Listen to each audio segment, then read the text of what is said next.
If you discover that you need purpose and you do not have purpose, and there's something that you're doing with your life right now which is probably not necessarily connected to your purpose, my advice is simple. Keep doing what you're doing, but keep your head up, because there's direction that you need to gain. In a nutshell, I'm not telling you that if you are banking, you stop banking because that's not your purpose.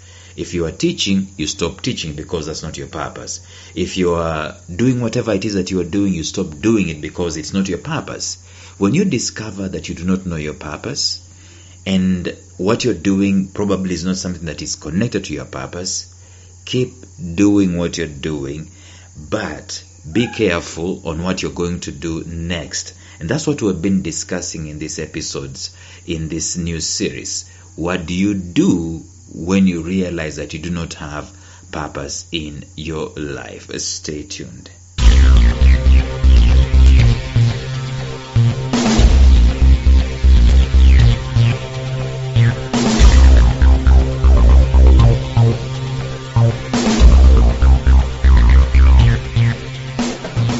Welcome to the Life Signatures podcast with Lawrence Namale.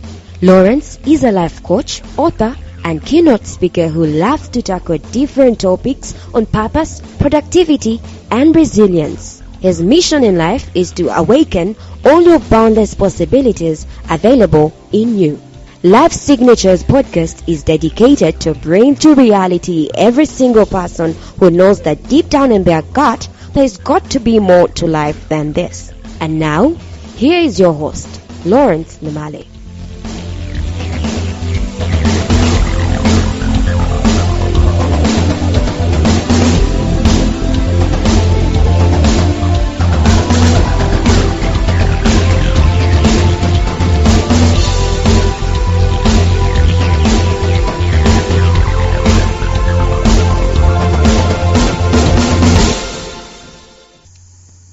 So purpose discovery and purpose deployment, like I've said a gazillion times, is always going to be a process. You don't get born and you are smack in the middle, landing smack in the middle of your purpose. Very few people have ever achieved that. Very, very few. Because the way the world is structured and the way we are raised up, we are normally never raised up predominantly to pursue our purpose. We are normally raised up to steep ourselves into the status quo and to obey that status quo. We are raised up in some kind of culture.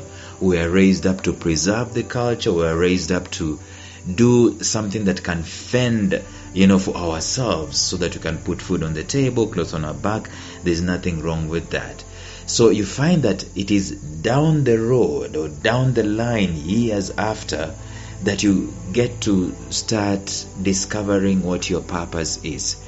So we are asking, what do you do when you come to the realization, when your eyes are open and you realize, wait a minute, I am not living my purpose today? Do you stop doing what you're doing? The answer is no, you don't stop what you're doing. But we said yesterday that the very first thing that you need to start doing is to making an inquest. And I'm going to talk about that again in another episode, maybe tomorrow. But we say that you need intelligence about you, and you need intelligence about the job, or about the purpose, or about the calling. So two things, intelligence about you and intelligence about the calling. And you can review yesterday's episode to get much more perspective into it. I want us to discuss something very briefly today, which is important for a person who is doing stuff and has realized that that stuff they are doing is not necessarily their purpose. Like when I was teaching people how to use a computer in the year 2000, the year 1999-2000. People did not know how to use computers in Africa. So I was teaching people how to hold a mouse, will you believe it? How to double click with a mouse, what a CPU is, what a monitor is, and how to go to Microsoft Word, how to draw using Paint, how to go to WordPad, how to calculate using Microsoft Excel, and how to create graphics, and how to create spreadsheets, and how to do some kind of accounting with the computer, and so on and so forth. And I realized that I am better than this. The only problem at that moment in time is that I did not know what to do. Very many people come to the realization that, wait a minute, I am better than this. And probably some of them realize I am not supposed to be here. And I'm not necessarily talking about those guys who are earning less.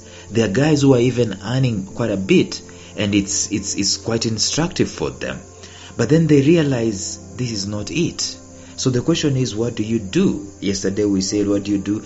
You get information about your purpose, and you get information about yourself. That means your personality, your capacity, your strength, your weaknesses, your gifts and your talents, your disposition, these things that you are good at, these things that you are passionate about, your calling, and so on.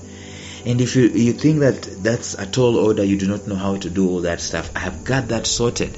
Go to lifesignatures.life and you can find the course called Discover Your Purpose. That course is going to take you through the information that you can be able to get. But in the meantime, you keep doing what you're doing. If you're in the banking sector, stay in the banking sector. We talked about this in the previous episode, that nothing you do outside of purpose is useless. There is a way you're going to connect to your purpose whilst you are doing what you're doing, which is not necessarily your purpose itself. So get information about you, get intelligence about you. That's the first thing we say. But today, I am going to ask you to do something that probably is not easy for you to do. And it's simply this. It is to put excellence in whatever it is you are doing today. If your work is to teach students, is to teach people how to double click with a mouse, do it as per excellence. Don't do a half-baked job. Don't show up. And that's what I used to do, by the way. When I realized that I was better than what I'm supposed to be doing at that particular place, I grew a pathetic attitude, a very bad, lousy attitude. I hated that particular job. And probably there are two things here that I'm going to share with you. Either you put excellence in it, or you do what I've just advised you not to do. You quit. Because there's nothing as useless as showing up in an organization or showing up with your task where people are depending on you to execute that task, and you have a pathetic attitude towards it. So if you cannot quit, guess what? Show up with as much excellence as possible, because at the back of your mind, I want you to realize one thing: it is not a sentence. That is not your destiny. You're going to be elevated out of it sooner or later, and the way to do it is through excellence. Put spirit into your work. Put heart into your work. Put your soul into your work. Jesus Christ said, love the Lord your God with all your heart, with all your soul, with all your mind. And I will tell you the same thing. The job that you've been given to do it with all of your heart. Do it with all of your soul. Do it with all of your mind. Put every single detail to it. And take it as an adventure, because you will not be there for long. Soon enough, chances are that you will be out of that particular place. So pour your soul and your heart in the things that you are at your disposal right now. Learn to do things with such finesse that it will leave a signature behind. I've done that many times. If you look at every place where I have been employed, apart from the first one that I had a lousy attitude, people will always mention that guy. That guy was something else. I left my signature behind. And if you wanted to leave your signature behind, that is basically your signature that you're leaving behind. It is the platform through which you're going to be elevated to the next level of your life, which is closer to your purpose as you keep going. If you cannot do it with excellence, please quit and find something that you can apply your heart and soul to. If you cannot fully deploy your passion, your gifting, your talent, your skill, and you can give yourself 100% to it, time and so on, chances are that you are not supposed to be there at the first place. You are not supposed to be there. Just move on. That is what happened to me in my first job. I moved on. At the end of the day, I just quit. I wasn't fired. They were going to fire me, by the way. Actually, they did fire me, but they didn't have a replacement, so I hung around. And interestingly enough, when I hung around, the place changed. My attitude changed, and the place changed. It started doing better than the other place where everyone else had been promoted to. And they started coming to me and asking me, what did you do? I had recruited a friend of mine who was doing wonders. And they tell me, can you get us someone like this one? And so my point is simple. Quit or put excellence into it. Pursue whatever you have right now. Put a spirit of excellence in your work, good work ethic. The spirit of excellence is the litmus test for your passion. And it shows that you care enough. And it sends signals to the rest of the people that this person is serious about what they're doing and they're caring about what they're doing. And somehow, if you cannot do it, just leave. But somehow when you put the spirit of excellence into it, it starts connecting you. It starts creating grooves and channels through which you can be connected to your next level, and then the next level, and then the next level.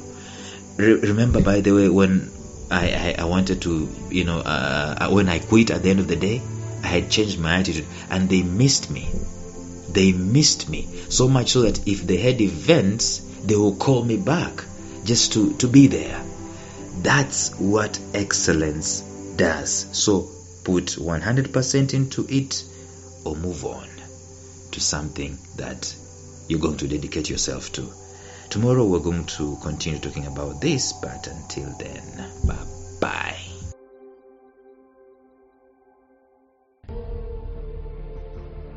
Thank you for listening to Life Signatures Radio. If you enjoyed today's show, subscribe to Life Signatures Radio on iTunes, Stitcher, or visit our website at lifesignatures.libsyn.com. Life Signatures Radio, fresh, clean, and inspiring.